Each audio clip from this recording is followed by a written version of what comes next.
Hello students, welcome to triple A bright academy. Student, हम अपनी weekly current affair series को continue करते हुए आज कवर करेंगे 21 से 27 मार्च की करंट अफेयर। सभी इंपॉर्टेंट पॉइंट्स को अच्छे से कवर करने की कोशिश करेंगे। अगर हमसे जुड़े रहना चाहते हैं, do subscribe channel, press the bell icon. So start करते हैं पहली न्यूज़ के साथ। तो पहली न्यूज़ हमारे पास, first list of about 12 PSUs for privatization. देखिए, प्राइवेटाइजेशन को लेकर हमारे पास जो प्रोसेस है वो अब शुरू हो चुका है बहुत ज़्यादा तेज स्पीड से। तो यहाँ पर क्या हुआ है कि नीति आयोग ने हमारे पास रिसेंटली क्या किया है, एक लिस्ट जारी की है जिसमें वो 12 पब्लिक सेक्टर अंडरटेकिंग्स को प्राइवेटाइजेशन के लिए यहाँ पर फाइनलाइज कर चुकी है। देखिए, समझने वाली बात जो है कि नीति आयोग है क्या, पहले तो आपको ये भी थोड़ा सा आइडिया होना चाहिए। वैसे प्रीवियस वीडियोज़ में मैं बता चुका हूँ कई बार। नीति आयोग थिंक टैंक है गवर्नमेंट का, जिसको हम जानते हैं as national institution for transforming India. Okay, और इसकी जो एस्टेब्लिशमेंट हुई थी वो हुई थी 1 जनवरी 2015। नीति आयोग में हमारे पास चेयरमैन की पोजीशन प्राइम मिनिस्टर के पास रहती है, यानी कि नीति आयोग के करंट चेयरमैन कौन है? Prime minister Narendra Modi. तो अभी यहाँ पर क्या हुआ है कि नीति आयोग ने 12 पब्लिक सेक्टर अंडरटेकिंग्स को प्राइवेटाइजेशन करने के लिए हरी झंडी दे दी है। अगर मैं बात करूँ, इन सब को एग्जीक्यूट करने की रिस्पॉन्सिबिलिटी, जो इसमें से पैसा निकालने की रिस्पॉन्सिबिलिटी, वो एक पर्टिकुलर डिपार्टमेंट की रहेगी। उस डिपार्टमेंट को हम जानते हैं टाइपएम के नाम से, that is department of investment and public asset management. आपको स्टूडेंट यहाँ पर बात जो पता होनी चाहिए कि सेंट्रल गवर्नमेंट ने यहाँ पर एक क्या क्या है, कोर ग्रुप ऑफ सेक्रेटरीज को यहाँ पर बिठाया है। ठीक है, किसके लिए? हमारे पास core group of secretaries on disinvestment, और जिसको लीड कौन कर रहे हैं? राजीव गौबा, जो कि हमारे पास कैबिनेट सेक्रेटरी हैं। तो ये भी आप याद रखिएगा, एक क्वेश्चन यहाँ पर ये भी पूछा जा सकता है। ओके, अच्छा क्वेश्चन देख लेते हैं। अगर हम बात करें डिसइन्वेस्टमेंट की, कई जगहों पर इंडियन गवर्नमेंट जो है डिसइन्वेस्टमेंट करती जा रही है।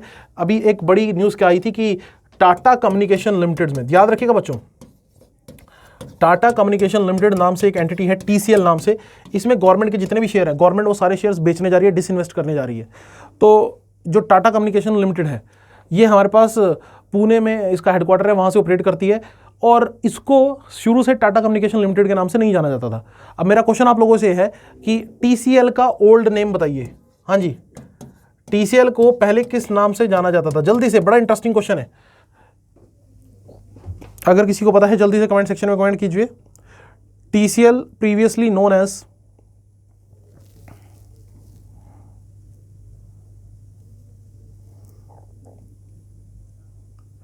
ओके बच्चों, बड़ा इंटरेस्टिंग क्वेश्चन था। TCL को जाना जाता था VSNL के नाम से, विदेश संचार निगम लिमिटेड। ठीक है, याद रखिएगा, इसको किस नाम जाना जाता था? VSNL के नाम से, विदेश संचार निगम लिमिटेड, जो कि एंटिटी हमारे पास एस्टेब्लिश हुई थी 1986 में।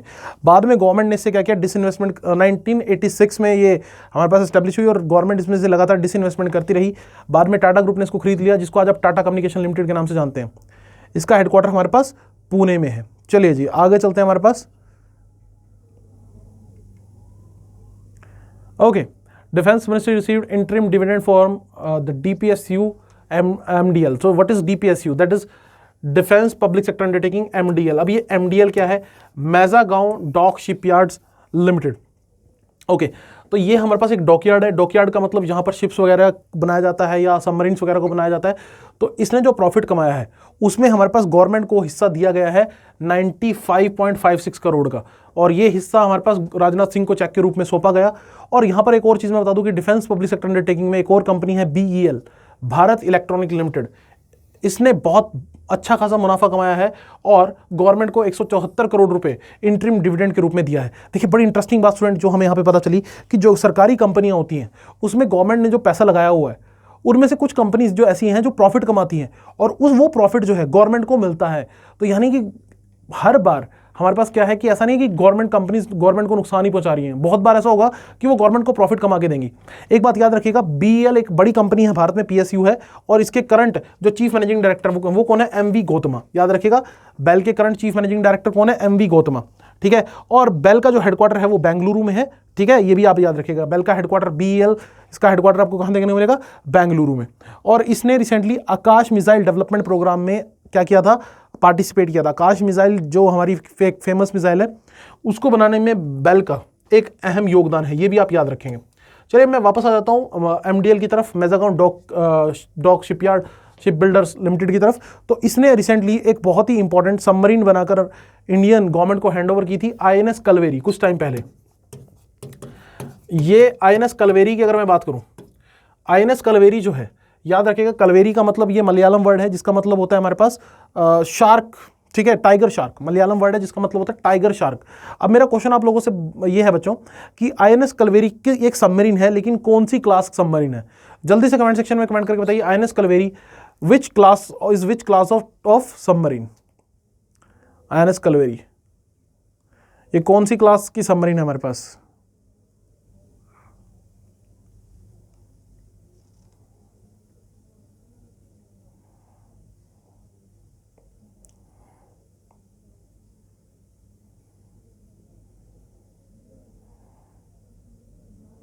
ओके सो ये हमारे पास स्टूडेंट स्कॉर्पिन क्लास सबमरीन है, आईएनएस कलवेरी स्कॉर्पिन क्लास सबमरीन है। और ये आपको पता होगा, मैंने पहले भी डिस्कस किया था आप लोगों के साथ कि प्रोजेक्ट 75 के तहत इंडिया में 6 सबमरीन बन रही है स्कॉर्पिन क्लास सबमरीन, जिसको बनाने में हमारे हेल्प कर रहा है फ्रांस। तो do remember that point. So UN world happiness report 2021 United nation की तरफ से हैप्पीनेस रिपोर्ट आई है, वर्ल्ड हैप्पीनेस रिपोर्ट। इसमें याद रखिएगा इंडिया का रैंक कितना रहा? इंडिया रैंक 139, बहुत ही पीछे रैंक है इंडिया का, ठीक है। तो वर्ल्ड हैप्पीनेस रिपोर्ट में हमारे पास इंडिया का रैंक क्या रहा? 139, ठीक है। टॉप किसने किया है? टॉप किया है फिनलैंड ने। अभी स्टूडेंट्स कुछ टाइम पहले ही हमारे पास वर्ल्ड हैप्पीनेस डे भी गया बच्चों, इंटरनेशनल डे ऑफ हैप्पीनेस 20 मार्च को हम ऑब्जर्व करते हैं, याद रखिएगा 20 मार्च को हमारे पास क्या होता है? इंटरनेशनल डे ऑफ हैप्पीनेस, याद रखिएगा, एक इंपॉर्टेंट क्वेश्चन। और जो थीम यहां पर रही, थीम भी आपसे पूछी जा सकती है कि 2021 का 2021 का जो हमारे पास इंटरनेशनल डे ऑफ हैप्पीनेस है उसकी थीम क्या रही? That is keep calm stay wise. मैं थीम बता देता हूं, keep calm stay wise and be kind, ठीक है। तो ये हमारे पास थीम रही, ठीक है, इंटरनेशनल डे ऑफ हैप्पीनेस की, ठीक है। Keep calm stay wise be kind, तो थीम याद रखिएगा। अब यहां पर एक चीज और देख लेते हैं हम, हर बार पिछले 3-4 साल से जो टॉप करने वाली कंट्री है वो है फिनलैंड, ठीक है। फिनलैंड में हमारे पास क्या है कि लाइक लोगों के लिए काम करने का एक फ्रेंडली एटमॉस्फेयर क्रिएट किया जाता है, ठीक है। अभी जो इनकी प्राइम मिनिस्टर थी उसने क्या कहा था कि हम काम कर रहे हैं कि हम 5 डे वर्किंग होता है यहाँ पर, out of 7 working days 5 working days होते हैं, मतलब आउट ऑफ 7 वीक डेज में 5 वर्किंग डेज होते हैं, तो उसको भी शॉर्ट करके हम 4 वर्किंग डेज करते हैं। बड़ा इंटरेस्टिंग कंसेप्ट था जो कि इंट्रोड्यूस करने की बात कर रही है फिनलैंड की प्राइम मिनिस्टर। तो मेरा क्वेश्चन आप लोगों से वही है कि name the current prime minister of Finland, ठीक है। फिनलैंड के करंट प्राइम मिनिस्टर का नाम जरा कमेंट सेक्शन में जल्दी से कमेंट करके बता दीजिए, फिनलैंड के प्राइम मिनिस्टर का नाम जल्दी से।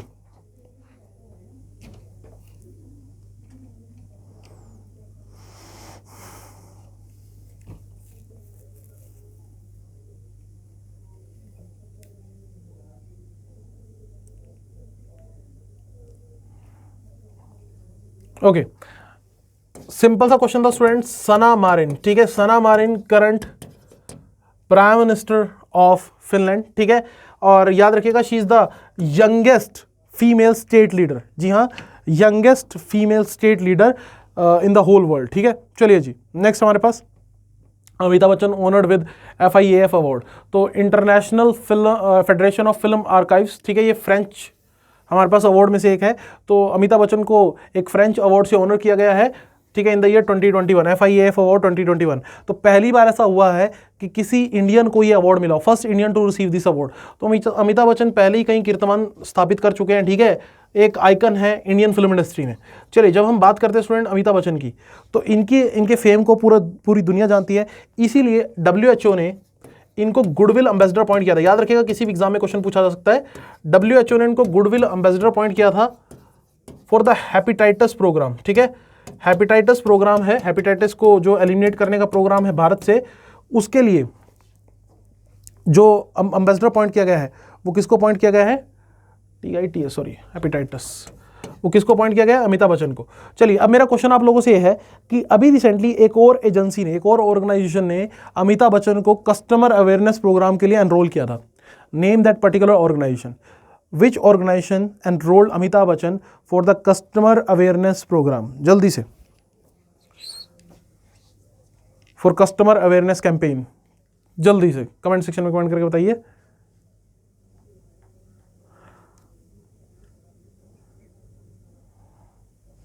ओके करेक्ट आंसर है बच्चों RBI। याद रखना रिजर्व बैंक ऑफ इंडिया ने एक कैंपेन चलाई थी, कस्टमर अवेयरनेस कैंपेन, जिसमें कस्टमर्स को जो प्रॉब्लम्स फेस करनी पड़ती हैं उससे बचाने के लिए कैंपेन चलाई गई थी। तो उसमें अमिताभ बच्चन को यहां पर एम्बेसडर नियुक्त किया गया था। नेक्स्ट हमारे पास मोबाइल ऐप स्टोर, देखिए गवर्नमेंट चाहती है कि वो हर चीज़ में सेल्फ रिलायंस की तरफ आगे बढ़े, खुद के ऊपर निर्भरता हो। अभी हमारे पास अगर हम बात करें मोबाइल फ़ोन में, हमारे पास दो ऑपरेटिंग सिस्टम्स हमें देखने को मिलते हैं। एक iOS स्टोर है बेसिकली जो ज़्यादा फेमस है, और दूसरा है गूगल का हमारे पास play store, Google play store. तो दोनों हमारे पास यूएस के, हमारे पास एक तरह से प्रोग्राम है, यूएस की तरफ से चलते हैं। तो यहाँ पर गवर्नमेंट चाहती है कि हमारी खुद की डिपेंडेंसी हो, खुद के ऊपर सेल्फ रिलायंस हो। तो रविशंकर प्रसाद जो यूनियन मिनिस्टर हैं इलेक्ट्रॉनिक्स एंड आईटी के, इन्होंने क्या कहा है, government is keen to develop centre is own indigenously developed mobile app store. Bharat का खुद का मोबाइल ऐप स्टोर होगा जिसका नाम होगा मोबाइल सेवा ऐप स्टोर। अब ये क्वेश्चन याद रखिएगा कि भारतीय गवर्नमेंट ने कौन सा मोबाइल ऐप स्टोर लॉन्च किया है, मोबाइल सेवा ऐप स्टोर। इसको बनाने का काम किसने किया है, अगेन पिछले लेक्चर में भी हमने जिसके बारे में बात की थी, दैट इज सीडैक। किसने काम किया है, सीडैक ने। तो सीडैक की जब मैं बात करता हूँ, सीडैक स्टूडेंट 1988 में बनी एक संस्था, और पिछले लेक्चर में बता चुका हूं कि इसका हेडक्वार्टर हमारे पास पुणे में, हेडक्वार्टर का इसका पुणे में, और इसी ने हमारे पास परम नाम का इंडिया का सुपर कंप्यूटर भी बनाया है। और अब ये भारत के लिए बनाएगी मोबाइल सेवा ऐप स्टोर। ये कुछ पॉइंट्स हैं जो आपको पता होने चाहिए।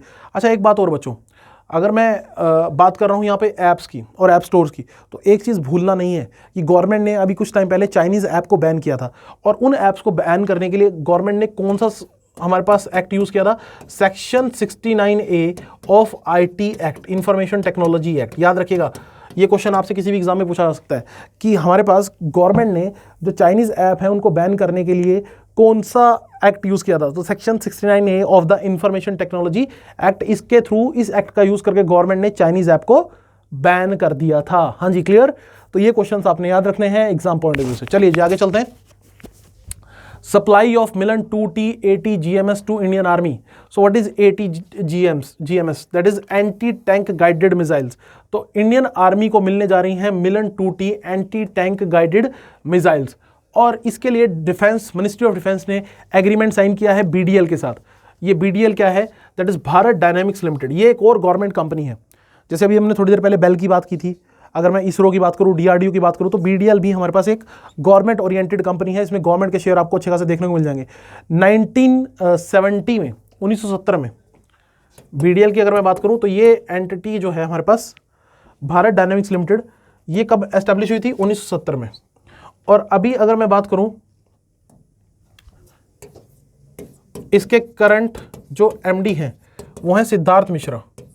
ठीक है, commodore Siddharth Mishra is the current chief managing director of Bharat dynamics limited. ठीक है, तो ये क्वेश्चन आपने एक तो बेसिक याद रखना है भारत डायनेमिक्स लिमिटेड के बारे में कि कौन इसके MD हैं, कब ये एस्टैब्लिश हुआ था। ठीक है, अब अगर मैं बात करूँ, इसका हेडक्वार्टर हैदराबाद तेलंगाना में है। भारत के लिए कई सारे ये मिसाइल्स बनाने का काम करता है, और कई सारे प्रोग्राम्स में ऑलरेडी एनरोल्ड है। जैसे हमारे पास अगर मैं बात करूँ कॉन्कर्स M नाम से एक हमारे पास मिसाइल जो थी, आपको बता दूँ, कॉन्कर्स M नाम की एक मिसाइल है। ये भी एंटी टैंक मिसाइल है। ठीक है, ये भी हमारे पास एंटी टैंक मिसाइल है। इसको बनाने का काम भी कौन कर रहा है, इसको बनाने का काम भी BDL कर रहा है, भारत डायनेमिक्स लिमिटेड ही कर रहा है। याद रखिएगा, कॉन्कर्स M नाम की एक मिसाइल है जो कि एंटी टैंक मिसाइल है, जिसको बनाने का काम भी कौन कर रहा है, BDL कर रहा है। और यहां पर आपको मैं बता दूं कि जो मिलन 2T हमारे पास एंटी टैंक मिसाइल है, ये किसकी हेल्प से बन रही है, ये बन रही है फ्रेंच की हेल्प से। फ्रेंच कंपनी हमारे पास MBDA मिसाइल सिस्टम, एक फ्रेंच कंपनी उसकी हेल्प से बन रहा है। तो ये भी क्वेश्चन आप याद रखिएगा कि जो मिलन 2T मिसाइल्स हैं उनको बनाने में कौन सी कंपनी या कौन सी कंट्री हमारी हेल्प कर रही है। चलिए, ये तो सारे क्वेश्चन हो गए इस न्यूज़ से रिलेटेड। एक थोड़ा सा इंटरेस्टिंग क्वेश्चन मैं यहाँ पे पूछ लेता हूँ, हमारे पास एंटी टैंक गाइडेड मिसाइल को लेकर ही है। इंडिया ने रिसेंटली ऑर्डर प्लेस किया था, हमारे पास यहाँ पर स्पाइक मिसाइल्स का। तो इंडियन गवर्नमेंट ने ऑर्डर किया था कि हमें 200 स्पाइक मिसाइल्स चाहिए। तो मेरा क्वेश्चन ये है कि 200 स्पाइक मिसाइल्स का ऑर्डर इंडिया ने कौन सी कंट्री को किया था। जल्दी से कमेंट सेक्शन में कमेंट करके बताइए कि India going to purchase 200 spike missile from which country.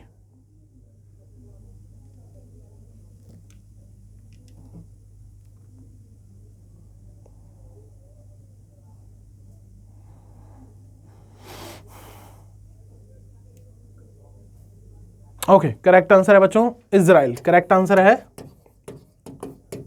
Israel. ठीक है, चलिए नेक्स्ट, 2021 विजय हजारे ट्रॉफी। तो 2021 में हमारे पास विजय हजारे ट्रॉफी जो है वो जीत ली है किसने? मुंबई क्रिकेट टीम ने। आपको बता दो स्टूडेंट, विजय हजारे ट्रॉफी के बारे में, ये 2002 में ट्रॉफी हमारे पास शुरू हुई थी और इसको रणजी वनडे ट्रॉफी के नाम से भी जाना जाता है। जी हाँ, रणजी हमारे पास टेस्ट इवेंट है, तो रणजी का वनडे संस्करण या रणजी का हमारे पास वनडे एक प्लेटफॉर्म आप इसे कह सकते हैं। तो यह है विजय हजारे ट्रॉफी, जो कि हमारे पास शुरू हुई थी कौन से ईयर में? In the year 2002। याद रखिएगा स्टूडेंट, इसमें 38 टीम्स पार्टिसिपेट करती हैं। कितनी टीम्स पार्टिसिपेट करती हैं? 38 टीम्स पार्टिसिपेट करती हैं इसमें। और एक और इंटरेस्टिंग चीज कि फाइनल मैच जो हुआ था वो उत्तर प्रदेश के अगेंस्ट हुआ था, ये भी आप याद रखिएगा। और यहां पर जो मुंबई के कैप्टन थे उनका नाम है पृथ्वी शाह। मुंबई के कैप्टन जो थे उनका नाम है पृथ्वी शाह, और ये पहले से प्लेयर बने हैं जिन्होंने एक संस्करण में, हमारे पास सिंगल एडिशन में 800 से ज़्यादा रन स्कोर किए हैं। ठीक है, तो ये कुछ पॉइंट्स हैं जो आपको यहां पर पूछे जा सकते हैं। और इंडिया में क्रिकेट को कंट्रोल कौन करता है? आपको पता ही होगा, बीसीसीआई। ठीक है, board of control for cricket in India, और जिसके प्रेसिडेंट सौरव गांगुली हैं। ये बिल्कुल सिंपल सा क्वेश्चन है, लेकिन अभी मैं एक अच्छा सा क्वेश्चन आपसे पूछ लेता हूं। भारत में कई सारे स्टेडियम्स हैं, जैसे अभी एक नया स्टेडियम आपने सुना होगा कि नरेंद्र मोदी क्रिकेट स्टेडियम। ठीक है, सबको पता है उसके बारे में भी, वो तो आसान क्वेश्चन हो गया, लेकिन मैं आपसे क्वेश्चन पूछ लेता हूँ कि हमारे पास एक और स्टेडियम है जिसका नाम है अटल बिहारी वाजपेयी एकाना स्टेडियम। अटल बिहारी वाजपेयी एकाना स्टेडियम, आप मुझे कमेंट सेक्शन में कमेंट करके बताइए स्टेडियम कहां पर है भारत में? अटल बिहारी वाजपेयी एकाना स्टेडियम भारत में कहां पर स्थित है?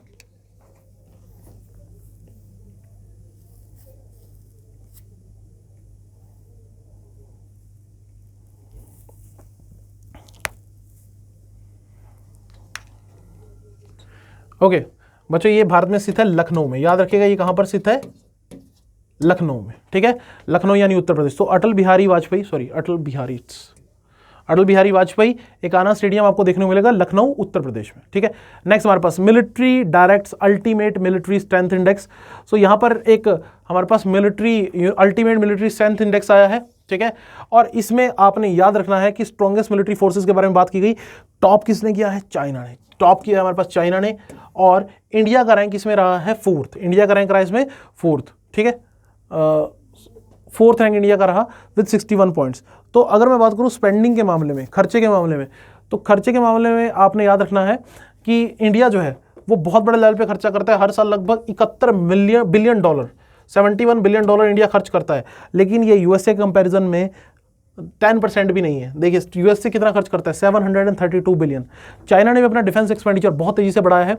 सो टॉप 3 जो मिलिट्री फोर्सेज रही हैं, फर्स्ट नंबर पे है चाइना, सेकंड नंबर पे यूएसए, और थर्ड पे है रशिया, और फोर्थ पे है इंडिया। सीक्वेंस याद रखिएगा, इस तरह से ही आपको सीक्वेंस याद रखना है। चलिए एक क्वेश्चन मैं आपसे यहाँ पे पूछना चाहूंगा, एक क्वेश्चन मैं आपको पूछना चाहूंगा कि इंडिया ने अपनी मिलिट्री स्ट्रेंथन को और थोड़ा सा इंप्रूव करने के लिए और कोऑर्डिनेशन बनाने के लिए अपनी मिलिट्री के अंदर एक नई पोजीशन इंट्रोड्यूस की है, चीफ ऑफ डिफेंस स्टाफ। और चीफ ऑफ डिफेंस स्टाफ नहीं मैं पूछ रहा हूं, चीफ ऑफ डिफेंस स्टाफ सबको पता है बिपिन रावत है। भारत के पहले चीफ ऑफ डिफेंस स्टाफ कौन है? बिपिन रावत। अब मेरा क्वेश्चन ये है कि जो भारत में नई पोजीशन इंट्रोड्यूस हुई है सीडीएस की, चीफ ऑफ डिफेंस स्टाफ की, इसका टेन्योर कितना होता है, कार्यकाल कितना होता है? किसी पर्सन को अगर चीफ ऑफ डिफेंस स्टाफ नियुक्त किया गया है तो वो कितने टाइम तक के लिए नियुक्त किया जाता है? क्योंकि भारत के पहले चीफ ऑफ डिफेंस स्टाफ कौन है? बिपिन रावत।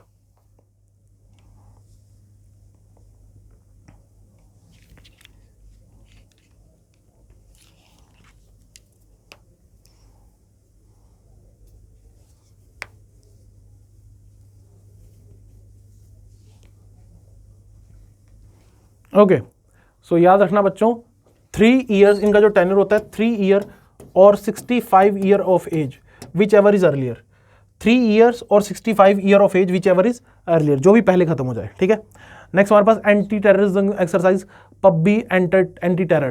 देखिए बड़ा इंटरेस्टिंग पॉइंट आपको देखने को मिलेगा कि इंडिया और पाकिस्तान एक एंटी टेरर एक्सरसाइज में शामिल होंगे। लेकिन सिर्फ इंडिया और पाकिस्तान नहीं होंगे, उनके अलावा और भी कई कंट्रीज में शामिल होंगे जो कि मेंबर्स हैं एससीओ के। सो शंघाई कॉर्पोरेशन ऑर्गेनाइजेशन, एससीओ के बारे में बात करते हैं। एससीओ एक मिलिट्री ग्रुप है, ठीक है, जो 2001 में बना था। याद रखना बच्चों, नाम इसका शंघाई कॉर्पोरेशन ऑर्गेनाइजेशन है, लेकिन जो इसका हेडक्वार्टर है, हेडक्वार्टर कहाँ है हमारे पास? बीजिंग में। याद रखिएगा हेडक्वार्टर आपको कहाँ देखने को मिलेगा? हेडक्वार्टर देखने को मिलेगा बीजिंग में। और इसके टोटल 8 मेंबर कंट्रीज हैं, including India and Pakistan. SCO के कितने मेंबर कंट्रीज हैं? 8 मेंबर कंट्रीज।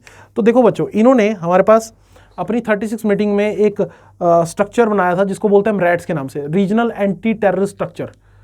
तो यहाँ पर उसी चीज़ को आगे बढ़ाते हुए कि टेररिज्म को पूरे रीजन में ख़त्म हम करेंगे।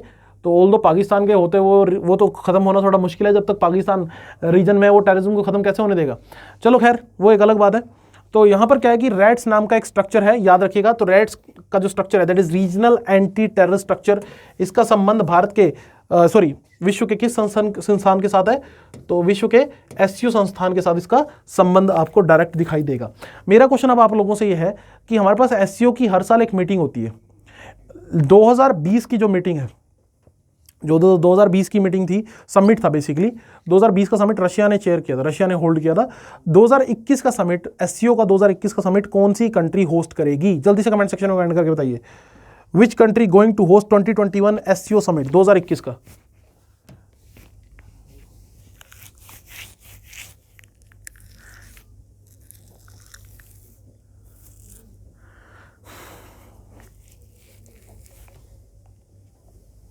ओके, करेक्ट आंसर है बच्चों तजिकिस्तान। जी हाँ, तजिकिस्तान जो एससीओ का मेंबर है, इस साल वो एससीओ के समिट को होस्ट करेगा 2021 में। 2021 का जो एससीओ का समिट होगा उसको होस्ट करने वाली जो कंट्री होगी उसका नाम है तजिकिस्तान। ठीक है, याद रखिएगा। नेक्स्ट हमारे पास growth in India software services export in financial year 2020। तो यहाँ पर आरबीआई ने एक रिपोर्ट हमारे पास पब्लिश की है और इसमें क्या कहा है कि जो इंडिया से एक्सपोर्ट होता है कंप्यूटर सॉफ्टवेयर और इंफॉर्मेशन टेक्नोलॉजी का, वो पिछले साल में हमारे पास बढ़ता हुआ दिखाई दिया है। तो इंडिया ने सॉफ्टवेयर सर्विस का एक्सपोर्ट कितना किया है? That is around $128 billion in financial year 2019-2020। अपने आप में एक बहुत बड़ा नंबर है, 9.1% की ग्रोथ दिखाई दी है। और भारत ने ज़्यादातर एक्सपोर्ट कहाँ किए हैं? ये सॉफ्टवेयर बनाकर एक्सपोर्ट कहाँ किए हैं हमारे पास? यूएस से। देखिए स्टूडेंट, एक बात और याद रखिएगा, जो ये सॉफ्टवेयर सर्विसेज होती हैं, ये बेसिकली नाम से पता चल रहा है सर्विस सेक्टर के अंडर आती हैं। सॉफ्टवेयर सर्विसेज किसके अंडर आएंगी? सर्विस सेक्टर के अंडर आएंगी। और एक चीज़ और मैं आपको बता दूं स्टूडेंट, बहुत इंपॉर्टेंट जो हमारे पास हो जाती है कि सर्विस सेक्टर जो है, याद रखिएगा, सर्विस सेक्टर जो है पहले हमारे पास इसको रेगुलेट करने के लिए कोई संस्था काम नहीं करती थी। फिर बाद में हमारे पास वर्ल्ड ट्रेड ऑर्गेनाइजेशन जो आई, ठीक है, WTO वर्ल्ड ट्रेड ऑर्गेनाइजेशन जो है, वो हमारे पास सर्विस सेक्टर और हमारे पास सभी तरह के जो ट्रेड हैं उन सबको कंट्रोल और रेगुलेट करने का काम करती है। WTO का हेडक्वार्टर याद रखिएगा, WTO का हेडक्वार्टर हमारे पास कहाँ देखने को मिलेगा? जिनीवा, स्विट्जरलैंड में। तो पूरे वर्ल्ड में ट्रेड को रेगुलेट और मैनेज करने की जो रिस्पॉन्सिबिलिटी है वो किसकी रहती है हमारे पास? WTO की, वर्ल्ड ट्रेड ऑर्गेनाइजेशन की। चलिए जी आगे चलते हैं। National perspective plan for interlinking of reverse. पहली बार बच्चों भारत में 2 बड़ी रिवर्स को इंटरलिंक किया जाने वाला है, वो है हमारे पास केन और बेतवा। बहुत इंपॉर्टेंट न्यूज़ में से एक है। भारत में काफ़ी समय से बात होती है कि हम जो रिवर्स हैं उनको इंटरलिंक करें, आपस में उनको जोड़ दें। इससे क्या होगा कि हम भारत में जो पानी की किल्लत है उसको, कमी को दूर कर पाएंगे और पानी को इफेक्टिवली यूटिलाइज कर पाएंगे। तो केन बेतवा हमारे पास दोनों रिवर्स को लिंक किया जाएगा। ये पहला प्रोजेक्ट है under the national perspective plan for interlinking of reverse. आपने याद रखना है बच्चों, केन रिवर आपको कहाँ देखने को मिलेगी? मध्य प्रदेश में, जिसमें थोड़ा ज़्यादा पानी है। और हमारे पास एक बेतवा रिवर है उत्तर प्रदेश में, जिसमें थोड़ा कम पानी है। तो केन रिवर से हम पानी जो है वो बेतवा रिवर में हम क्या करेंगे? ट्रांसफर करेंगे। अब इससे क्या होगा? इससे हमारे पास जो बुंदेलखंड रीजन है यूपी की, जहां पर सूखा पड़ता रहता है, याद रखना, बुंदेलखंड रीजन है यूपी की जहां पर सूखा पड़ता रहता है, उसको काफी ज्यादा हेल्प मिलेगी। अब ये दोनों जो रिवर्स हैं, केन और बेतवा, याद रखना, ये भी क्वेश्चन आ सकता है कि केन और बेतवा दोनों किस रिवर की ट्रिब्यूटरी हैं? तो ये यमुना रिवर की ट्रिब्यूटरी हैं, यमुना की सहायक नदियां हैं। और यमुना खुद किसकी सहायक नदी है? गंगा की। याद रखना बच्चों, यमुना रिवर ओरिजिनेट कहां से होती है? यमुना रिवर ओरिजिनेट होती है हमारे पास यमुनोत्री से। ठीक है, यमुना रिवर ओरिजिनेट कहां से होती है? यमुनोत्री उत्तराखंड, यमुनोत्री उत्तराखंड से ये रिवर जो है ओरिजिनेट होती है, यमुना रिवर। और प्रयागराज में जाकर, प्रयागराज यानी उत्तर प्रदेश में जाकर ये गंगा रिवर से मिल जाती है। प्रयागराज में जाकर ये गंगा रिवर से मिल जाती है और बीच में कई सारी नदियां यमुना रिवर से मिलती हैं। लेकिन मैं आपसे क्वेश्चन पूछना चाहूंगा, यमुना रिवर के ऊपर एक बैराज बना हुआ है, बैराज जहां पर पानी स्टोर किया जाता है और वहां से कैनाल्स निकाली गई हैं, जो कि हरियाणा और यूपी दोनों को हमारे पास एक तरह से क्या करती हैं? सिंचाई करने के लिए काम करती हैं। तो मेरा सिंपल सा क्वेश्चन, अब और सिंपल हो गया वैसे, कि हथनी कुंड बैराज आपको किस राज्य में देखने को मिलेगा? जल्दी से कमेंट सेक्शन में कमेंट करके बताइए, हथनी कुंड बैराज आपको भारत के किस राज्य में देखने को मिलेगा जो यमुना रिवर के ऊपर है? यमुना रिवर के पानी को यहां पे इकट्ठा किया जाता है। हथनी कुंड बैराज कहां पर स्थित है? कौन से हमारे पास राज्य में स्थित है?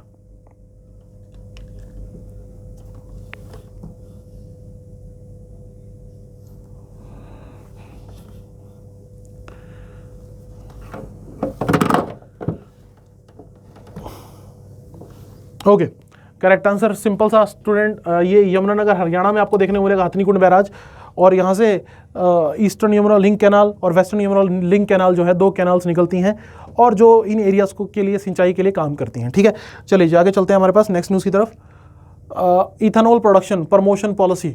तो हमारे पास क्या है कि हमारे पास इथेनॉल, जिसको हम इथाइल अल्कोहल और ग्रीन अल्कोहल भी बोलते हैं, याद रखना स्टूडेंट, इथाइल अल्कोहल और ग्रेन अल्कोहल भी बोलते हैं। ठीक है, सो अगर मैं बात करूं यहां पर कि हमारे पास किस स्टेट ने इसके लिए एक अलग से पॉलिसी, प्रमोशन पॉलिसी बनाई है, तो बिहार कैबिनेट ने अप्रूवल दे दिया कि इथेनॉल प्रोडक्शन और प्रमोशन पॉलिसी वो लॉन्च करेंगे ताकि स्टेट के अंदर इथेनॉल को प्रमोट किया जा सके, उसके यूजेज एज अ बायोफ्यूल। ठीक है, अब देखिए स्टूडेंट, अगर हम बात करें इथेनॉल के कई तरह के यूजेज हमें देखने को मिलते हैं। इथेनॉल स्टूडेंट बायोफ्यूल के रूप में भी इसको यूज किया जा सकता है। तो पहली बार किसी स्टेट ने एक नेशनल पॉलिसी ऑफ बायोफ्यूल्स बनाई है, मतलब कि यहाँ पर एक पॉलिसी बनाई है under the national policy of biofuel 2018। तो वो कौन सी स्टेट है? सीधा सीधा क्वेश्चन हमारे पास हो जाएगा बिहार। ऑल दो बिहार ने अपने यहाँ पर लिकर कंजप्शन को बैन किया हुआ है। जी हाँ, ये भी याद रखिएगा कि बिहार ने अपने यहाँ पर लिकर कंजप्शन को बैन किया हुआ है। देखिए, आपको मैं एक चीज़ बताना चाहूँगा, DPSP directive principle of state policy, DPSP directive principle of state policy में आर्टिकल नंबर 47 क्या बोलता है कि इंडिया में लिकर को जितना हो सके प्रोहिबिट किया जाए। ठीक है, शराब के ऊपर पाबंदी लगाई जाए। आर्टिकल 47 के अंदर ये DPSP directive principle of state policy में बात कही गई है। चलिए, अगर मैं बात करूं कि जिन स्टेट्स ने लिकर को प्रोहिबिट किया हुआ है, उसमें हमारे पास एक तो स्टेट आ जाती है बिहार, ठीक है, फिर गुजरात, और ये स्टेट्स मेनली ज़्यादातर बच्चों को पता होती हैं। लेकिन आपको याद रखना स्टूडेंट, इसके अलावा मिजोरम और नागालैंड ने भी, याद रखना, मिजोरम और नागालैंड, इन स्टेट्स ने भी लिकर को बैन किया हुआ है। लेकिन इसके अलावा एक यूनियन टेरिटरी भी है जिसने लिकर को बैन किया हुआ है। आप मुझे कमेंट सेक्शन में कमेंट करके बताइए कि भारत में कौन सी ऐसी यूनियन टेरिटरी है, चार तो स्टेट्स हो गई, कौन सी ऐसी यूनियन टेरिटरी है जिसने लिकर कंजप्शन को प्रोहिबिट किया हुआ है? जल्दी से कमेंट सेक्शन में कमेंट करके बताइए, विच union territory prohibit the liquor consumption, prohibit the liquor consumption.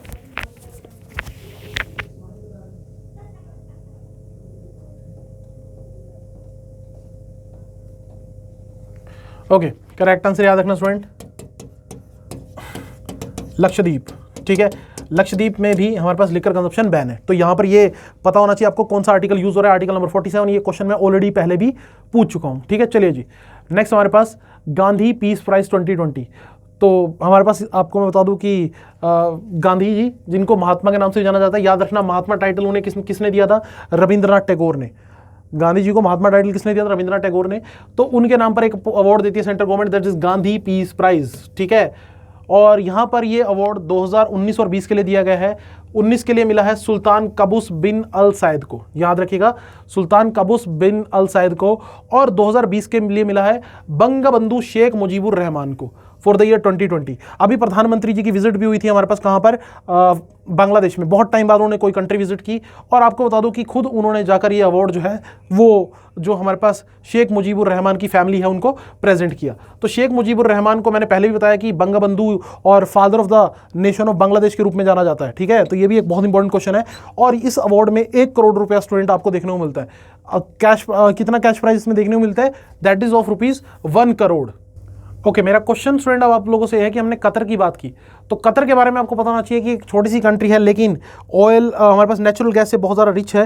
ठीक है, और यहाँ पर आपको बता दूं कि इसको इंडिपेंडेंस मिली थी यूके से 1971 में। कतर को 1971 में, याद रखिएगा, यूनाइटेड किंगडम से इंडिपेंडेंस मिली थी, लेकिन over the period of time इसने अपनी कंट्री को बहुत तेज़ी से डेवलप किया, और आज की डेट में ये वर्ल्ड की बेस्ट कंट्रीज में से एक है इन टर्म्स ऑफ, जब हम बात करते हैं पर कैपिटा इनकम, प्रति व्यक्ति आय के रूप में। चलिए, मेरा क्वेश्चन अब आप लोगों से है, who is the current emir of Qatar?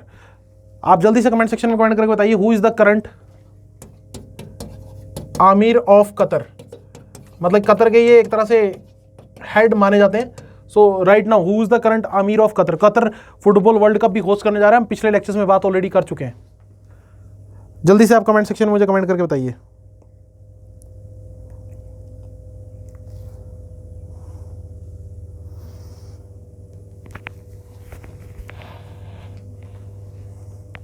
Okay, correct answer है बच्चों तमीम बिन हमद। ठीक है, he is the current emir of Qatar, ठीक है। तो ये क्वेश्चन याद रखिएगा। और बांग्लादेश के साथ इंडिया अपनी सबसे लॉन्गेस्ट लैंड बॉर्डर शेयर करता है, और लैंड बॉर्डर डिस्प्यूट को सुलझाने के लिए हमने बांग्लादेश से याद किया था लैंड बॉर्डर एग्रीमेंट, ये भी आप याद रखिएगा, ठीक है। और बांग्लादेश की करंट जो प्राइम मिनिस्टर हैं उनका नाम क्या है, शेख हसीना, याद रखिएगा, Sheikh Hasina current prime minister of Bangladesh. चलिए जी, नेक्स्ट हमारे पास ग्राम उजाला स्कीम।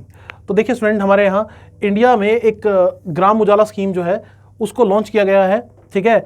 और लॉन्च करने वाले हमारे पास जो मिनिस्टर हैं वो हैं आर के सिंह, रिन्यूएबल एनर्जी के मिनिस्टर हैं आर के सिंह। तो बिहार में इन्होंने ग्राम उजाला नाम से एक स्कीम लॉन्च की है। इसमें क्या होगा कि एलईडी बल्ब डिस्ट्रीब्यूट किए जाएंगे at the cost of ₹10 only. Ultimately जब लोग एलईडी बल्ब का यूज़ करेंगे तो पावर कंजप्शन कम होगी, और जब पावर कंजप्शन, बिजली खपत कम होगी, तो अल्टीमेटली जो कार्बन एमिशंस हैं वो भी कम होते हमें दिखाई देंगे। तो यहाँ पर आप देखिएगा कि 15 मिलियन एलईडी बल्ब्स को डिस्ट्रीब्यूट करने का टारगेट रखा गया है 5 स्टेट्स में। तो एलईडी बल्ब, एलईडी की फुल फॉर्म याद रखिएगा, लाइट एमिटिंग डायोड। एलईडी की फुल फॉर्म याद रखिएगा, लाइट एमिटिंग डायोड। ये कुछ इस तरह से होता है स्टूडेंट कि हमारे पास एनोड और कैथोड, एक पीएन जंक्शन यहाँ पर एनोड और कैथोड, और यहाँ से एक हमारे पास सेमीकंडक्टर को यूज़ करके हमारे पास इस तरह से, और यहाँ से लाइट जो है वो एमिट होती है। इस तरह से हमारे पास ये जो है वो काम करता है एक एलईडी, ठीक है। इस तरह से रिप्रेजेंट एलईडी को किया जाता है। तो यहाँ पर आपको बता दूं कि उजाला नाम से स्कीम भी चल रही है, उजाला, ग्राम उजाला। उजाला की फुल फॉर्म आप याद रखिएगा, Unnat Jyoti by affordable LED for all. ये फुल फॉर्म लिखी हुई है, थोड़ा ध्यान से देख लीजिएगा, Unnat Jyoti by affordable LED for all. तो उजाला की फुल फॉर्म है, वो भी आप याद रखिएगा। तो ग्राम उजाला स्कीम किसने लॉन्च की, आर के सिंह ने लॉन्च की। कहाँ से लॉन्च की, बिहार से लॉन्च की। और यहाँ पर कितना टारगेट है, 15 मिलियन एलईडी बल्ब देने का टारगेट है पहले फेज में। ये सारे क्वेश्चन आपसे पूछे जा सकते हैं। अब मेरा क्वेश्चन आप लोगों से ये है कि हमारे पास, आप मुझे कमेंट सेक्शन में कमेंट करके बताइए कि एलईडी का वर्किंग प्रिंसिपल क्या है। जल्दी से कमेंट सेक्शन में कमेंट करके बताइए वर्किंग प्रिंसिपल ऑफ एलईडी, ठीक है, working principle of LED.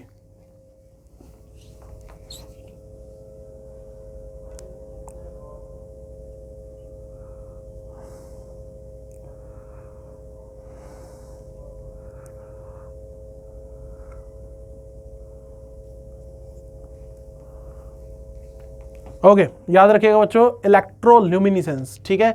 Electroluminescence हमारे पास वो फिनोमिना होता है जिसकी वजह से एलईडी हमारे पास लाइट ग्लो करती है। तो इसमें एलईडी वाइट लाइट कब देता है, जब हम बेसिकली 3 एलईडीज को कंबाइन करते हैं, रेड, ग्रीन एंड ब्लू, ठीक है। रेड, ग्रीन एंड ब्लू, इनको कंबाइन किया जाता है और फिर अल्टीमेटली आपको एक वाइट लाइट के रूप में लाइट नजर आती है, ठीक है। चलिए जी, नेक्स्ट हमारे पास 23 lakh plus lone sanctioned under PM Svanidhi scheme. तो याद रखिएगा बच्चों कि हमारे पास जब ये कोविड की जो मार थी लोगों पे पड़ने लगी और कोविड ने भयंकर रूप ले लिया था, तो उस समय एक स्कीम गवर्नमेंट के द्वारा शुरू की गई थी, दैट इज पीएम स्वनिधि। तो पहले तो फुल फॉर्म याद रखनी बहुत जरूरी है, दैट इज प्रधानमंत्री street vendor Atmanirbhar Nidhi scheme, ठीक है। फुल फॉर्म याद रखिएगा। और इसके तहत 23 लाख से ज़्यादा लोन दिए जा चुके हैं। कितने लोन दिए जा चुके हैं, 23 लाख से ज़्यादा लोन दिए जा चुके हैं। ये हमारे पास गवर्नमेंट ने एक लिखित आरटीआई के रिप्लाई में बताया है। और आपको बता दूं कि इस स्कीम के अंदर ऑब्जेक्टिव क्या था कि 10,000 रुपीज़ तक का लोन देना, 10,000 तक का, जरूरी नहीं है 10,000 का दिया जाएगा, 10,000 से कम भी हो सकता है, मैक्सिमम 10,000। और कितने लोगों को, 50 लाख स्ट्रीट वेंडर्स को लोन देने का टारगेट था। 23 लाख लोगों को ऑलरेडी लोन दिया जा चुका है। ये गवर्नमेंट ने यहाँ पर एक लिखित उसमें हमारे पास जवाब में ये चीज़ बताई है। तो आपको यहाँ पर जो पॉइंट्स याद रखने, कितने लोगों को अभी तक लोन चैनलाइज हो चुका है, 23 लाख प्लस लोगों को। और हमारे पास कितने रुपए का लोन चैनलाइज किया जाता है प्रधानमंत्री स्वनिधि स्कीम में, अप टू ₹10,000। और टारगेट कितना है, 50 लाख। और इसकी फुल फॉर्म पीएम स्वनिधि की, दैट इज प्रधानमंत्री street vendor Atmanirbhar Nidhi scheme. तो अगर क्वेश्चन आया तो सीधा सीधा क्वेश्चन यहाँ से पूछा जाएगा।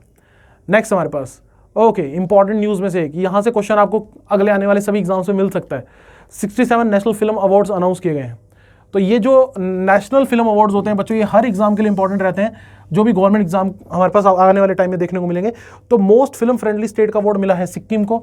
सिक्किम भारत का एक ऐसा राज्य जिसको हम जानते हैं फॉर द, किसके लिए, हमारे पास ये मेनली यहाँ पर जो फार्मिंग होती है, यहाँ पर जो फार्मिंग होती है वो बिना केमिकल फर्टिलाइजर और यूरिया के, तो वो फार्मिंग की जाती है, जैविक खेती, ठीक है। तो जैविक खेती के लिए जाना जाता है सिक्किम को, ठीक है।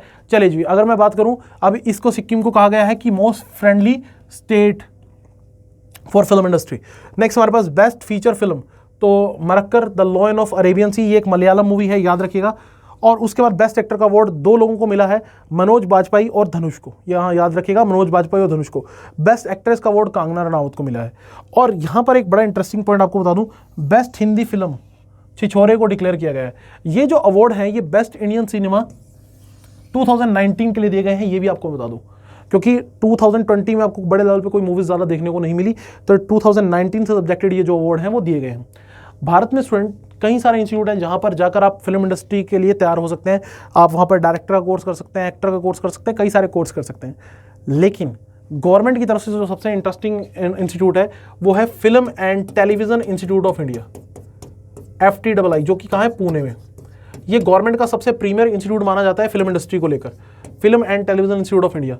मेरा क्वेश्चन आप लोगों से है, मैंने आपको ये तो बता ही दिया कि film and television institute of India कहाँ है, पुणे में। इसके करंट चेयरमैन कौन है, जल्दी से कमेंट सेक्शन में कमेंट करके बता दीजिए कि who is the current chairman of FTII, film and television institute of India. जल्दी से कमेंट सेक्शन में कमेंट करके बता दीजिए।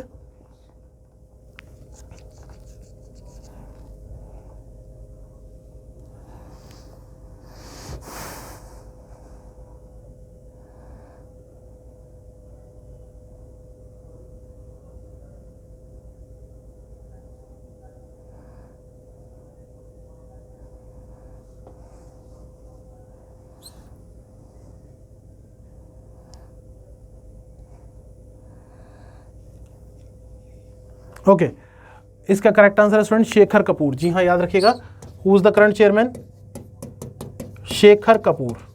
सीधा सीधा question exam point of view से याद रखिएगा। चलिए जी आगे चलते हैं हमारे पास नेक्स्ट न्यूज़ की तरफ।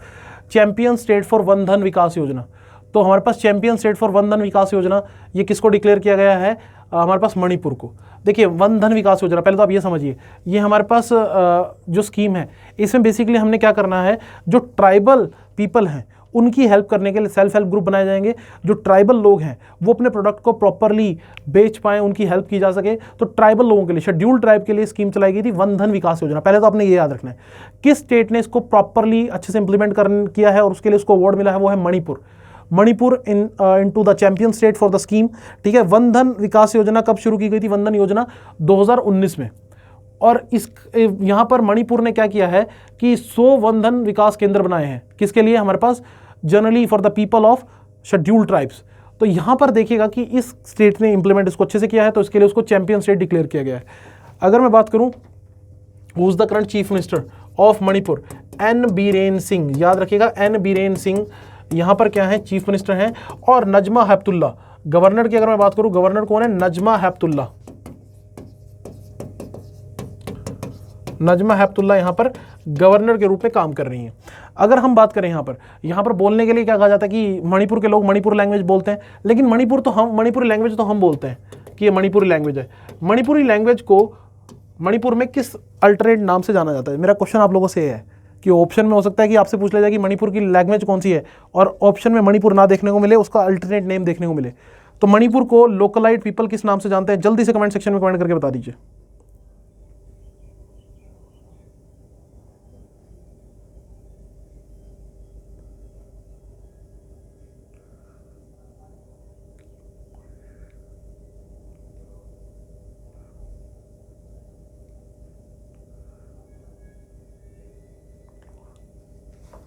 ओके, करेक्ट आंसर देख लेते हैं, MEITEION। ठीक है, तो ये हमारे पास वो वर्ड है जो यूज़ किया जाता है यहाँ पर मणिपुर लैंग्वेज के लिए। ठीक है, याद रखिएगा मणिपुर लैंग्वेज को मणिपुर के लोग जो हैं वो इस नाम से हमारे पास जानते हैं। ठीक है, तो ये आपको पेपर पॉइंट से स्टूडेंट जो है पॉइंट याद रखना है कि किस नाम से हमारे पास इसको जाना जाता है। नेक्स्ट न्यूज़ स्टूडेंट, हमारे पास नेक्स्ट न्यूज़ आ जाती है, इंडिया और US agree to reestablish India US home security dialogue. तो यहाँ पर इंडिया ने एक होम सिक्योरिटी डायलॉग जो है वो शुरू किया है US के साथ, ताकि काउंटर टेररिज्म वगैरह और बाकी सारी चीज़ों पे कोऑपरेट किया जा सके। आपको जो चीज़ बच्चों याद रखनी है यहाँ पर बहुत इंपॉर्टेंट जो है वो क्या कि US के होम सेक्रेटरी की अभी इंडिया विजिट हुई थी। ठीक है, सॉरी डिफेंस सेक्रेटरी की। तो यहाँ पर आपको मैं बता दूँ कि US के डिफेंस सेक्रेटरी कौन है, उनका नाम आपको याद रखना बहुत ज़रूरी है एग्जाम पॉइंट ऑफ व्यू से। तो US के जो डिफेंस सेक्रेटरी हैं उनका नाम है एलॉयड जे ऑस्टिन। ठीक है, याद रखिएगा एलॉयड जे ऑस्टिन उनका नाम है।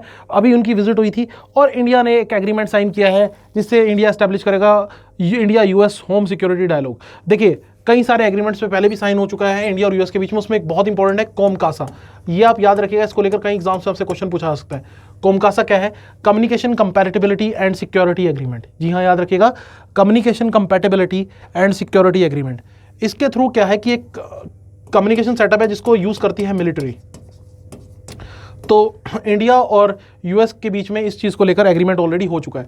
जब से जो बाइडन की सरकार बनी है तो नए रिलेशन एस्टेब्लिश करने की कोशिश की जा रही है दोनों साइड से, बिटवीन इंडिया एंड यूएस। ठीक है, तो ये भी याद रखिएगा, अभी प्रेसिडेंट जो बाइडन है और उनके जो नए डिफेंस सेक्रेटरी हैं उनका नाम है अलॉयड जे ऑस्टिन। एक तरह से आप समझ लीजिए कि ये डिफेंस मिनिस्टर के इक्विवेलेंट पोस्ट होती है। चलिए, मेरा क्वेश्चन अब आप लोगों से है कि आप जरा मुझे कमेंट सेक्शन में कमेंट करके बताइए कि who is the US secretary of state. Name the current US secretary of state. पहले भी मैंने क्वेश्चन आपसे पूछा हुआ है, लेकिन ये इंपॉर्टेंट क्वेश्चन है तो इसलिए दोबारा पूछना बनता है। जल्दी से कमेंट सेक्शन में कमेंट करके बताइए कि who is the US secretary of state.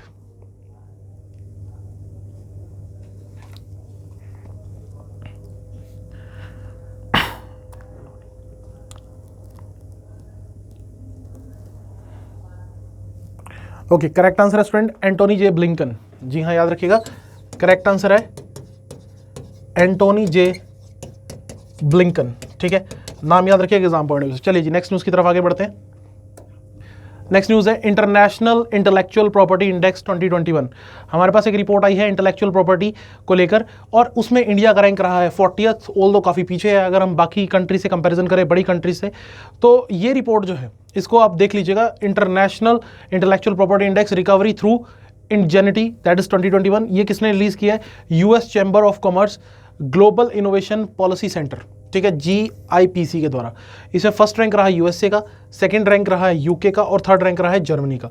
तो जर्मनी अगर हम बात करें, एक सरप्राइजिंग एलिमेंट यहाँ पर शो होता है जर्मनी के बारे में कि इंटेलेक्चुअल प्रॉपर्टी में आज भी जर्मनी बहुत आगे है। ठीक है, बाकी चीज़ों में भले ही इतने आगे ना रहा हो, लेकिन इंटेलेक्चुअल प्रॉपर्टी की जब बात होती है तो जर्मनी का रैंक अभी भी टॉप कंट्रीज में हमारे पास देखने को मिलता है। तो मेरा क्वेश्चन अब आप लोगों से जर्मनी को लेकर ही है। अगर मैं बात करूँ जर्मनी की, तो जर्मनी एक ऐसा कंट्री जो ऑटोमोबाइल्स के लिए वर्ल्ड में पूरे फेमस है। वर्ल्ड वॉर 2 में हिटलर जो था वो जर्मनी से ही था जिसने पूरे वर्ल्ड को वॉर में इन्वॉल्व कर दिया था। मेरा क्वेश्चन अब आप लोगों से यह है कि वर्ल्ड वॉर के बाद जर्मनी जो है 2 पार्ट्स में बढ़ गया था, जर्मनी की रीयूनिफिकेशन कब हुई, कौन से ईयर में हुई? जल्दी से कमेंट सेक्शन में कमेंट करके बताइए कि reunification of Germany held in which particular year. Comment section में कमेंट करके बताइएगा कि हमारे पास unification of Germany unification of Germany held in which particular year.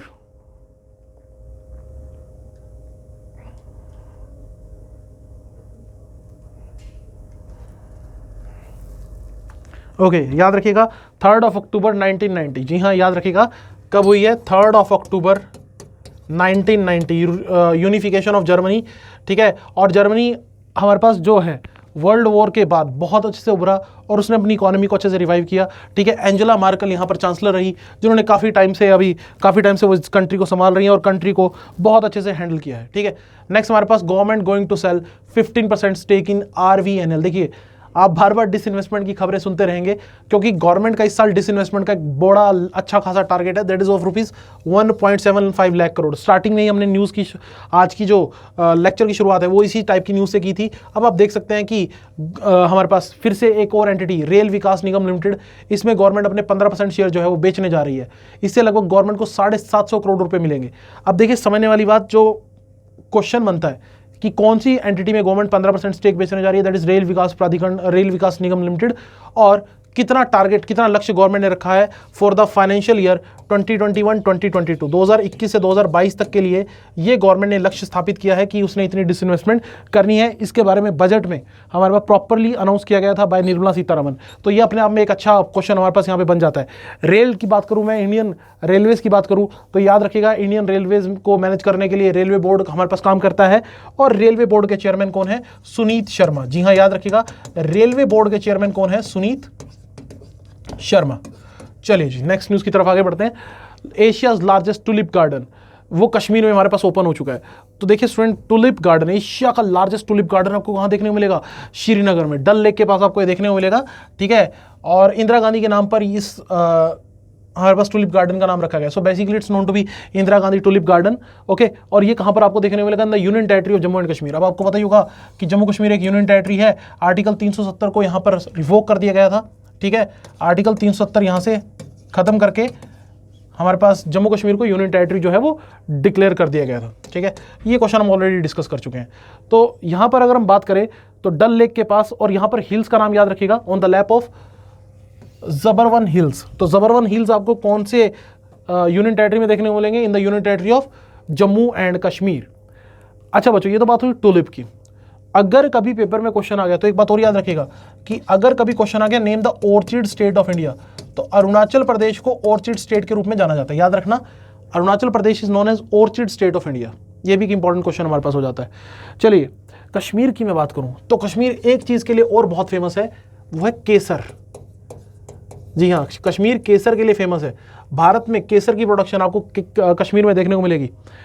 Okay, अब मेरा क्वेश्चन आप लोगों से है कि वर्ल्ड में नंबर 1 कौन है इन टर्म्स ऑफ सेफ्रॉन या केसर प्रोडक्शन? सेफ्रॉन हम बोलते हैं इसको।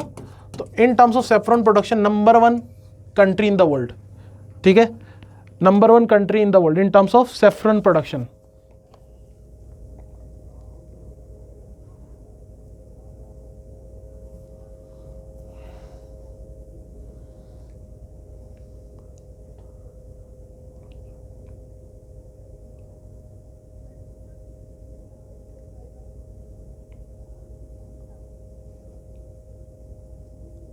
ओके बच्चों, याद रखना वर्ल्ड में नंबर 1 कंट्री है ईरान। ईरान, इंडिया, स्पेन और ग्रीस, ये 4 कंट्रीज हैं। लेकिन वर्ल्ड में नंबर 1 कंट्री जो सैफरन प्रोडक्शन में नंबर 1 है, वर्ल्ड का मोर देन 80% सैफरन यहां प्रोड्यूस होता है, दैट इज ईरान। नेक्स्ट हमारे पास 116th meeting of permanent Indus commission. अब ये थोड़ी सी न्यूज आपको समझनी पड़ेगी बच्चों। हमारे पास, मैं पिछले लेक्चर्स में कई बार बात कर चुका हूं इंडस वाटर ट्रीटी को लेकर। देखिए यहां पर समझने वाली बात, इंडस रिवर जो है वो पाकिस्तान की नेशनल रिवर है। पहली बात तो ये याद रखना, इंडस रिवर जो है पाकिस्तान की नेशनल रिवर है।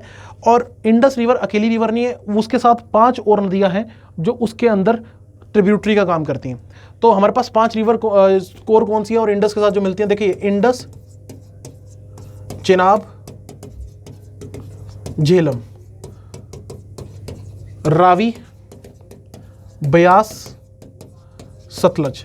इन 6 रिवर को मिलाकर बनता है इंडस रिवर सिस्टम। याद रखिएगा, इन 6 रिवर को मिलाकर बनता है Indus river system. Indus water treaty के तहत इन पहली 3 रिवर्स का मेजर कंट्रोल पाकिस्तान को मिलेगा और इन 3 रिवर्स का मेजर वाटर कंट्रोल इंडिया को मिलेगा। लेकिन ओवरऑल अगर हम इन सारी रिवर्स का वाटर कंबाइन कर दें तो 80% वाटर जो है वो पाकिस्तान को मिलेगा। तो ये बहुत ही एक गलत चीज़ थी, एक बहुत ही गलत हमने एक हमारे पास क्या किया था, समझौता किया था पाकिस्तान के साथ, जिसको पंडित नेहरू ने साइन किया था। हाँ जी, क्लियर, पंडित जवाहरलाल नेहरू जो इंडिया के पहले प्रधानमंत्री थे। तो यहाँ पर ये मीटिंग जो हुई वो कब हुई? पाकिस्तान के रेजोल्यूशन डे पे। अब ये एक और क्वेश्चन हमें मिल गया कि पाकिस्तान का रेजोल्यूशन डे कब होता है, और जिसको हम पाकिस्तान के रिपब्लिक डे के रूप में भी जानते हैं, वो है 23 मार्च। इस मौके पर Indian prime minister Narendra Modi ने पाकिस्तान के प्राइम मिनिस्टर को एक चिट्ठी भी लिखी थी। तो पाकिस्तान के अब ऑब्जेक्शंस क्या हैं? पाकिस्तान ने ऑब्जेक्शंस की हैं कि एक तो पक्कल दल हाइडर प्रोजेक्ट जो इंडिया बना रहा है, हमारे पास चेनाब यहाँ पर किश्तवाड़ डिस्ट्रिक्ट के अंदर मरुसदुर रिवर के ऊपर, मरुसदुर रिवर जो कि ट्रिब्यूटरी है चेनाब की, इसके ऊपर प्रोजेक्ट बना रहा है, तो इसको लेकर ऑब्जेक्शन है। और लोअर कलनाई प्रोजेक्ट जो कि हमारे पास चेनाब रिवर के ऊपर है, इसको लेकर मेन ऑब्जेक्शन है। अब देखिए, क्योंकि चेनाब रिवर का कंट्रोल किसके पास है? पाकिस्तान के पास। चेनाब रिवर का मेजर वाटर किसको मिलेगा? पाकिस्तान के पास। तो इसी वजह से क्या होगा कि अगर हम कोई भी यहाँ पर डैम बनाएंगे चेनाब रिवर के ऊपर या उसकी ट्रिब्यूटरी के ऊपर, तो उसको लेकर हमें पाकिस्तान को प्रॉपर एक्सप्लेनेशन देनी पड़ेगी। हाँ जी, जी हाँ, ये अपने आप में एक बड़ी एक इंटरेस्टिंग बात यहाँ पर हो जाती है। ठीक है, चलिए, मेरा आप लोगों से क्वेश्चन ये है कि आप मुझे कमेंट सेक्शन में स्टूडेंट कमेंट करके बताइए कि चेनाब रिवर जो है वो कहाँ से ओरिजिनेट होती है। जल्दी से कमेंट सेक्शन में कमेंट करके बताइए, कौन से पास के पास से। हाँ जी, इसका सोर्स जो बेसिकली है वो एक पास है, तो कौन से पास के पास ये हमारे पास ओरिजिनेट होती है?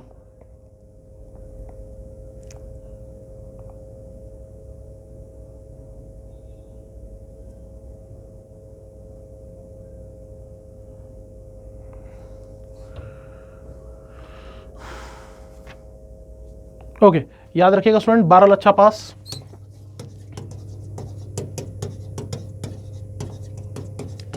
जो लाहौल और लाहौल स्पीति ठीक है, हिमाचल प्रदेश, यहाँ से ये रिवर जो चेनाब रिवर है वो ओरिजिनेट होती है, याद रखना। चेनाब रिवर के बारे में बात कर रहा हूँ, ठीक है। और इंडस रिवर के बारे में याद रखना, इंडस रिवर हमारे पास पाकिस्तान की नेशनल रिवर है, ठीक है। और यहाँ पर मैंने आपको एक और क्वेश्चन बता दिया कि पाकिस्तान का रिपब्लिक डे कब ऑब्जर्व किया जाता है, 23 मार्च। Okay, JICA sign 10 billion yen loan agreement with TCCL। अब ये जीका क्या है, याद रखना, जापान इंटरनेशनल कोऑपरेशन एजेंसी। इसने $10 बिलियन प्रोवाइड करने का 10 बिलियन येन, सॉरी जापान की करेंसी है येन, तो 10 बिलियन येन प्रोवाइड करने का फैसला किया, जो लगभग बनते हैं 66 करोड़। किसको? Tata clean tech capital limited को, जो कि क्लीन एनर्जी के लिए काम करने वाली एक एजेंसी है। तो ये न्यूज़ इंपॉर्टेंट क्यों है स्टूडेंट, मैं बताता हूँ आपको रीज़न क्या है। ये जो जीका नाम की एजेंसी है, ये भारत में कई सारे प्रोजेक्ट्स को फंडिंग दे रही है। जैसे कि आपको पता होगा, जो इंडिया का बुलेट ट्रेन प्रोजेक्ट है, जो भारत का बुलेट ट्रेन, मुंबई से अहमदाबाद जो बुलेट ट्रेन बनेगी, उस पूरे प्रोजेक्ट की जो फाइनेंसिंग है वो हमारे पास कौन कर रहा है? बुलेट ट्रेन की फाइनेंसिंग भी यही पर्टिकुलर एजेंसी भारत में कर रही है। तो ये इसी वजह से ये जो भी कोई काम करेंगे इंडिया में, तो वो मेरे लिए इंपॉर्टेंट न्यूज़ कंसीडर की जाएगी। अब मेरा क्वेश्चन आप लोगों से है, जरा जल्दी से कमेंट सेक्शन में कमेंट करके बताइए कि हमारे पास बुलेट ट्रेन का जो प्रोजेक्ट है, उसकी कंस्ट्रक्शन के लिए जो कॉन्ट्रैक्ट है वो किस इंडियन कंपनी को दिया गया है। जल्दी से कमेंट सेक्शन में कमेंट करके बताइए, which entity backs the contract for bullet train project.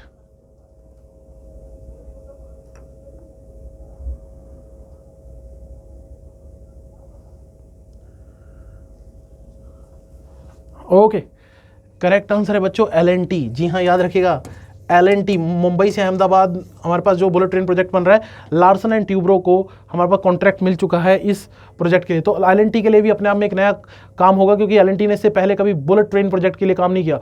Although L&T कई सारे वर्ल्ड के कंट्रीज में अलग अलग तरह के प्रोजेक्ट्स कंप्लीट करते हैं, लेकिन ये L&T के लिए भी अपने आप में एक चुनौती यहाँ पर साबित होगा। नेक्स्ट हमारे पास Asia money best bank award 2021।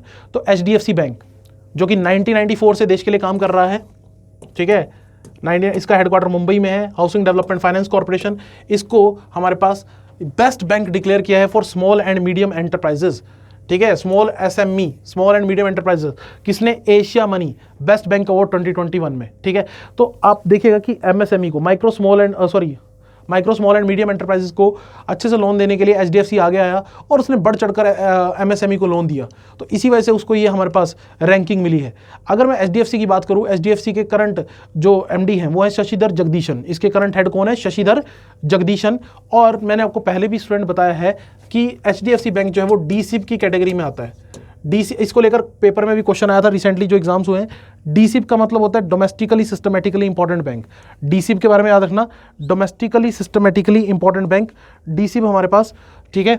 और 3 बैंक है जो DSIP कैटेगरी में आते हैं, एक HDFC बैंक और एक स्टेट बैंक ऑफ इंडिया और एक ICICI बैंक, ठीक है। HDFC bank, state bank of India और ICICI बैंक, ये 3 DSIP की कैटेगरी में हमारे पास दिखाई देते हैं। ओके, नेक्स्ट हमारे पास स्टूडेंट व्यास सम्मान, बहुत बहुत बहुत इंपॉर्टेंट न्यूज़। देखिए, व्यास सम्मान जब भी दिया जाता है तो पेपर में क्वेश्चन आने की पॉसिबिलिटी पूरी रहती है। हिंदी राइटर शरद पगारे, ठीक है, शरद पगारे, इनको मिला है हमारे पास व्यास सम्मान 2020। देखिए, व्यास सम्मान किसके द्वारा दिया जाता है? KK बिरला फाउंडेशन के द्वारा। यहाँ पर मेंशन होगा, यहाँ मेंशन है, KK बिरला फाउंडेशन के द्वारा ये अवार्ड दिया जाता है। और ये अवार्ड दिया जाता है हिंदी में लिटरेरी वर्क के लिए। तो यहाँ पर आप याद रखिएगा, शरद परागे जो मध्य प्रदेश से, इनको मिला है व्यास सम्मान। और इनका जो नोवेल है, उनका नाम याद रखना, पाटलिपुत्र के सम्रागी, ठीक है, पाटलिपुत्र की सामग्री, ठीक है, सम्रागी। तो ये हमारे पास, सॉरी साम्रागी, सम्रागी का मतलब क्या होता है? हेड, लीडर, पाटलिपुत्र की साम्रागी। तो ये नोवेल है हमारे पास। तो आपने आप में ये नोवेल भी आपसे पूछा जा सकता है एग्जाम में कि ये नोवेल किसने लिखा है।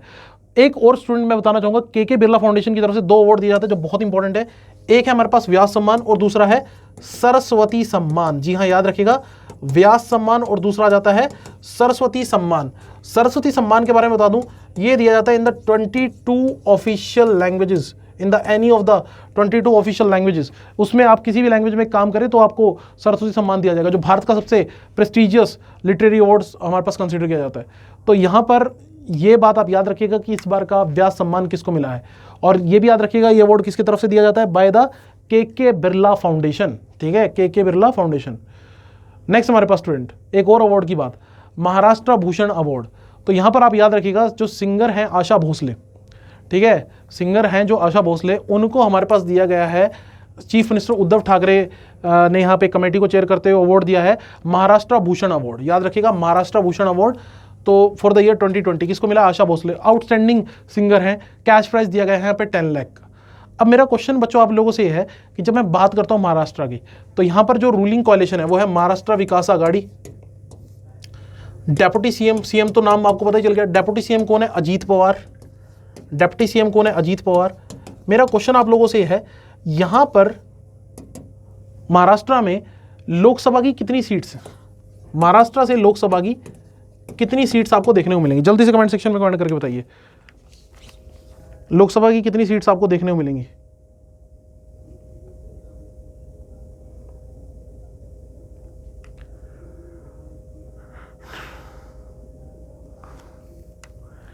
ओके, याद रखिएगा लोकसभा की 48 सीट्स हैं, बहुत बड़ा नंबर है।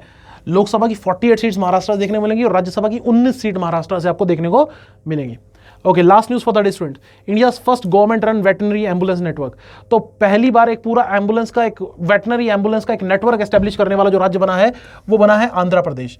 और हमारे पास पहली बार ऐसा कुछ हमारे पास होने जा रहा है कि कहीं हम जानवरों को लेकर इतना ज़्यादा सजग हमारे पास हम देख रहे हैं। एक बात और मैं आपको बता दूं स्टूडेंट, एनिमल्स के राइट्स को लेकर जो काम करने वाली जो ऑर्गेनाइजेशन है उसका नाम याद रखिएगा, पेटा। याद रखिएगा ऑर्गेनाइजेशन का नाम है PETA, people for the ethical treatment of animal. ये आप याद रखिएगा, पेटा वो एजेंसी है जो एनिमल राइट्स को लेकर हमारे पास काम करने वाली एजेंसी है। और भी आंध्र प्रदेश ने हमारे पास यहाँ पर अनाउंसमेंट की है कि वो इंडिया का पहला government run mobile ambulance veterinary clinic चलाएंगे और ये पूरा एक नेटवर्क चेन होगा। बेसिकली यहाँ पर हर डिस्ट्रिक्ट में ऐसा एक एम्बुलेंस क्लिनिक जो है, वेटरनरी एम्बुलेंस क्लिनिक जो है वो चलाया जाएगा। सो ये थी स्टूडेंट हमारे पास लास्ट वीक की इंपॉर्टेंट न्यूज़। आशा करता हूँ आपको सब अच्छे समझ आएगा। हमसे जुड़े रहिए। Thank you, have a nice day.